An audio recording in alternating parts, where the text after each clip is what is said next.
जळगाव जवळ असलेल्या कानसवाड्या गावाजवळ हा प्रकार घडलेला आहे। सकाळी 8 वाजता ज्यावेळेस युवराज कोळे हा शेतात जात असताना काही लोकांनी त्याच्यावर हल्ला केला आणि त्या हल्ल्यामध्ये त्याचा जीव गेलेला आहे। शव इथे आणलेला आहे आणि त्याचा आता पंचनामा किंवा पोस्टमॉर्टम या ठिकाणी केलं जात आहे। पण नातेवाईकांची मागणी आहे की आरोपींना जोपर्यंत अटक होणार नाही तोपर्यंत आम्ही डेड बॉडी उचलणार नाही। पण आम्ही त्यांना विनंती केली आहे की तुम्ही डेड बॉडी राहू द्या, पण कमीत कमी आता PM व इतर ज्या प्रोसिजर आहे त्या पूर्ण करा। आत्ताच SP-शी माझं बोलणं झालं आहे। LCBचं पथक आणि दुसरे 2 पोलिसांचे पथकही त्यांच्या मागे लागलेले आहे आणि मला खात्री एवढ्या 2 तासाच्या आत त्यांना अटक होईल। जुन्या वादातून झालेला वाद आता ते आता तपासा आणि ती पोलीस त्या गोष्टीवर उजेड टाकतील की मूळ त्यांचा शेतावरून वाद होता, कशावरून वाद होता, तर हे पोलिसांच्या तपासामध्ये येणारच आहे। रात्री फोन आला होता माझ्या पप्पांना, त्या 2 माणसं होते त्यांनी माझ्या पप्पाच्या गाडीला ठोकर मारली होती। मग माझ्या पप्पांनी त्याला 2 थापटा मारल्या। मग की बॉ याच्या पुढे तू करणार नाही। मग घरी आले पप्पा, अजून तो माणूसनी का फोनवर गायब दे। मग माझे पप्पा अजून रात्री फोन आला म्हणे की पाटावर आहे म्हणे, आता तुला मार उडई टाकता म्हणे। तर मग पप्पा बोलले की मी जेवण करतो, मी काही जात नाही। मग अजून सकाळी 6:30 वाजता शेतात गेले तेव्हा असं झालं। मारणारे कोण नाव माहिती तुला? नाही।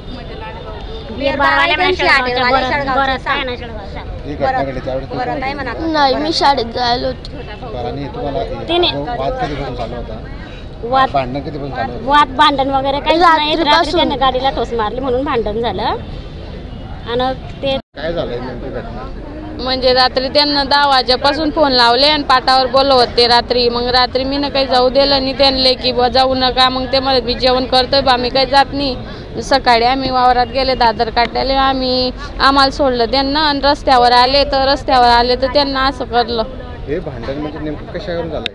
कधी झालंय सुरुवातीपासून? ते गाडीला ठोस त्यांचं ते मागेच झालं 1 महिन्यापूर्वी, 31 डिसेंबरले। काय विषय असतं त्यावेळेस त्यांचं असंच धराधरी काही बोललं चालणं असं झालं। त्याने तेव्हा पण धमकी दिली होती की त्याने तेव्हा पण धमकी आणि रात्री पण बोलवत होते पाटावर ये म्हणे आणि उलटून याच्यावरच केस केली होती। राजकारणात हां काही व्यवसाय वगैरे काही दुसरं आहे त्यांचा?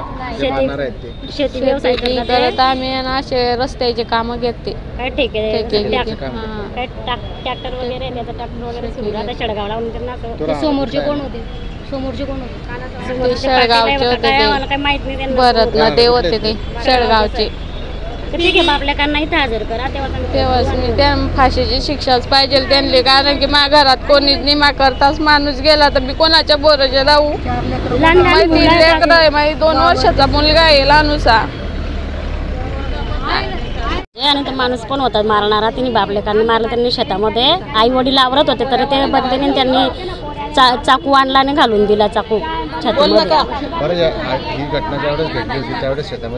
आई बाबा होते आणि आम्ही दुसऱ्या शेतात होते, आम्हाला सोडायला गेलो होता। आणि माहीत पडलं की युवराजचा अगोदर म्हणजे कधी शेडमध्ये कधी मारहाण केली, तिथे टँकर फोडलं होतं, काहीतरी विषय झाला होता कालच्या वाद? काहीच वाद नाही त्यांचा वैयक्तिक। त्यांना काय साधले तर काय माहिती, त्यांचं कसं शेळगावच्या त्याच्या कामं घ्यायचं, त्यांचं मन दुखलं असेल तर त्यांनी असं वैयक्तिक हे काढला, दुश्मनी काढली।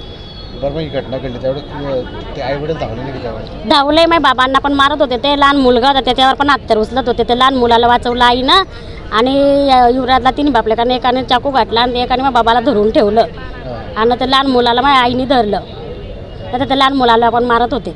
बरं, आता तुमची काय मागणी आहे? आमची मागणी त्याला इथं हजर करा, त्यांना तिघांना तेव्हा आम्ही इथून प्रयत्न मला त्याला जीवाला जीवच पाहिजे.